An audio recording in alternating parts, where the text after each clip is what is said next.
السلام عليكم ورحمة الله وبركاته. saaxiibayaal ku soo dhawaada halkaana waa xigmadiiste tube. maanta barnaamijkeena caafimaadka waxaan ku soo qaadan doonaa mowduuc ka mid ah cudurrada loo yaqaana target disease-ka. target disease-ku waa cudurro si isku mid ah dunida oo idin loola dagaalamo. haddaba si kale haddaan u dhahno cudurrada loo yaqaana target disease-ku waa cudurrada tallaalka leh ee aan naqaano badankeena inteena badan. cudurradana waa cudurro aan dal qaas ah aan loola dagaalamin, laakiin dunida oo idil si isku mid ah loola dagaalamo. haba loo kala duwanaado sida loola dagaalamayo iyo waxyaalaha loo dejiyay oo kale. cudurradaas cudur ka mid ah ayaan rabnaa maanta inaan halkan inkula wadaagno insha allahu tacaala, kana mid ah cudurrada ugu halista badan cudurrada loo yaqaana target disease-ka. mowduucina maantana waxaan ku soo qaadan doonaa waxaa loo yaqaana diphtheria, annagoona aan u naqaano gowracatada.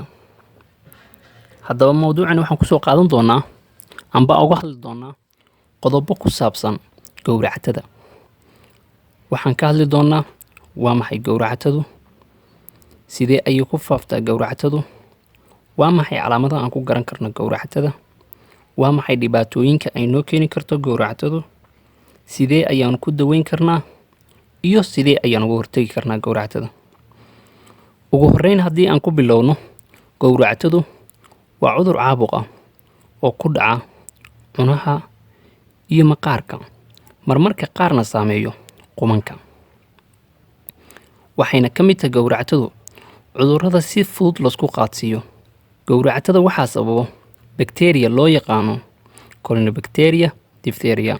bakteeriyada markay jirkeena soo gasho waxay ku sii dayeysaa suntaas oo awood u leh in ay burburiso nudayaasha iyo xubnaha jirkeena. bakteeriyadan waa laba qaybood.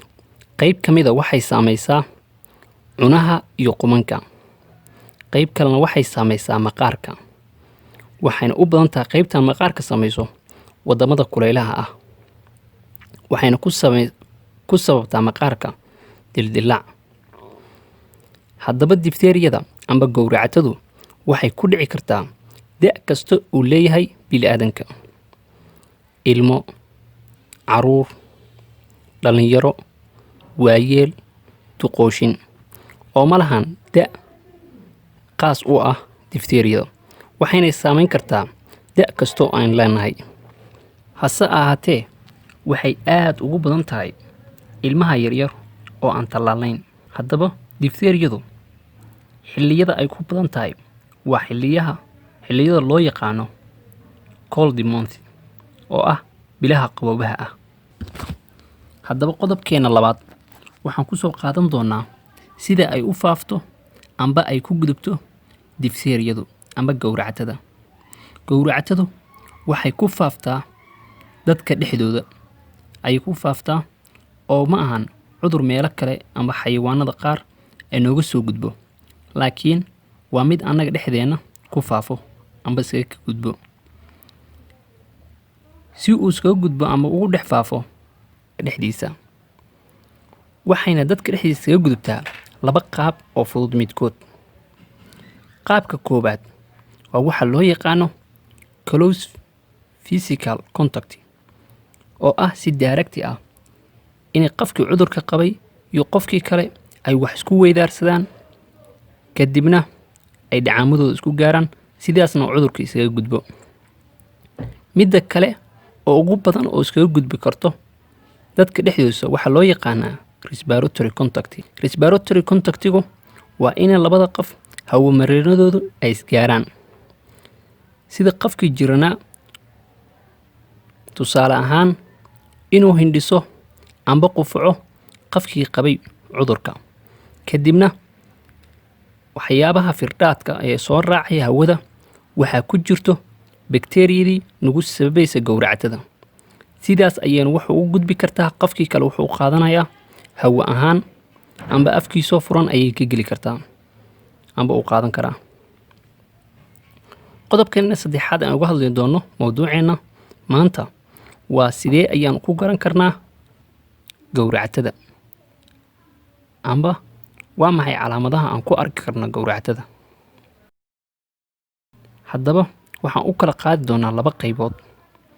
qayb ah waxaa loo yaqaano early phase-ka iyo late phase oo ah waqtiga hore ee gowracatada iyo waqtigee dambe.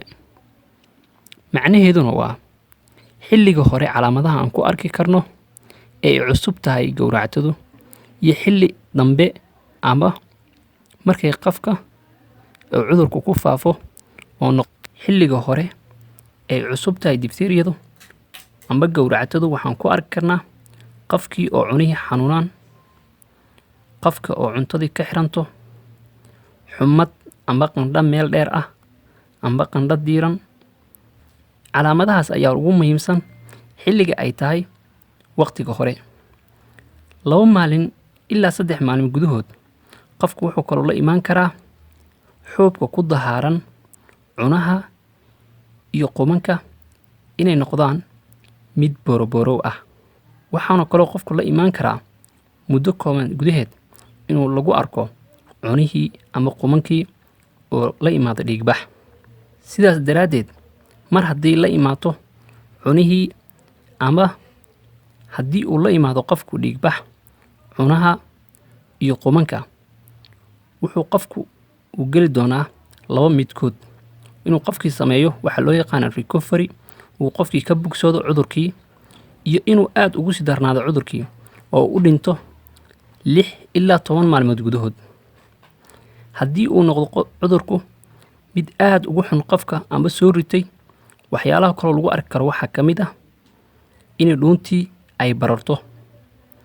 waxa kaloo lagu arki karaa ayaa ah waxa loo yaqaano obstruction airway oo ah qofkii inay hawo mareenadii ka xirmaan, qofkii inay hawo mareenadii ka xirmato.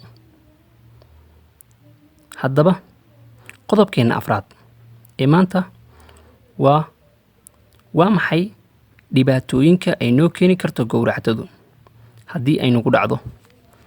waxa ugu muhiimsan dhibaatooyinka ay noo keeni karto gowracatadu 2 mid. waxa ugu daranse waa waxa loo yaqaano respiratory obstruction, inay hawo mareenkii qofkii uu ka xirmado oo hawo mareenadii xirmadaan.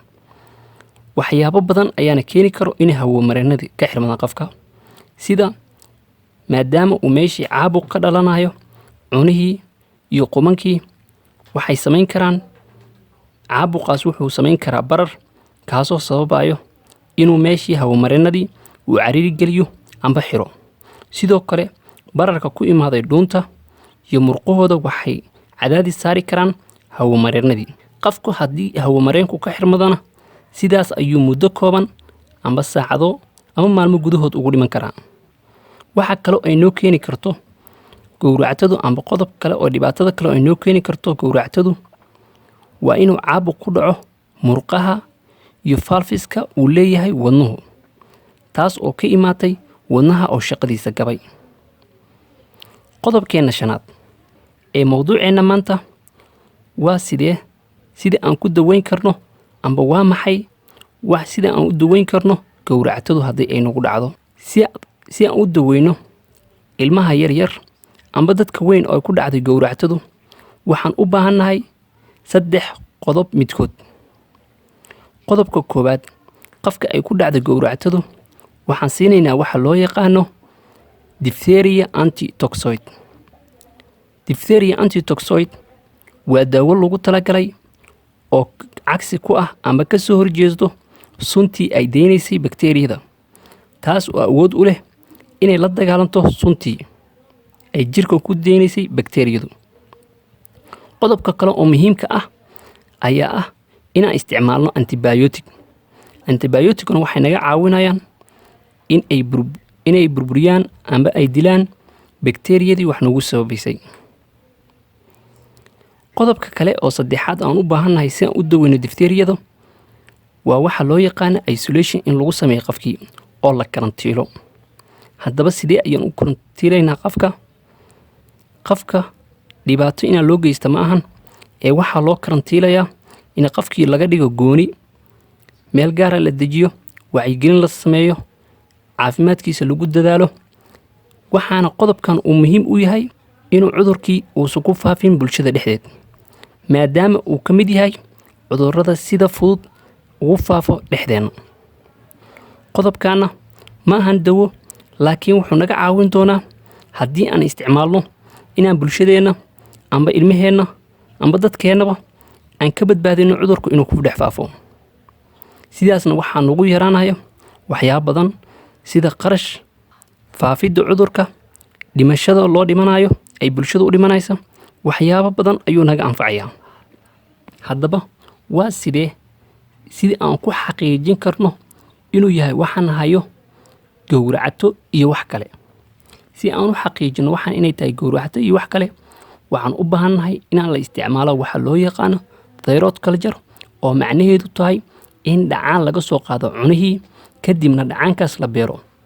waxaana la ogaan karaa in bakteeriyada amba waxyaabaha sababay inay tahay gowracatada iyo wax kale.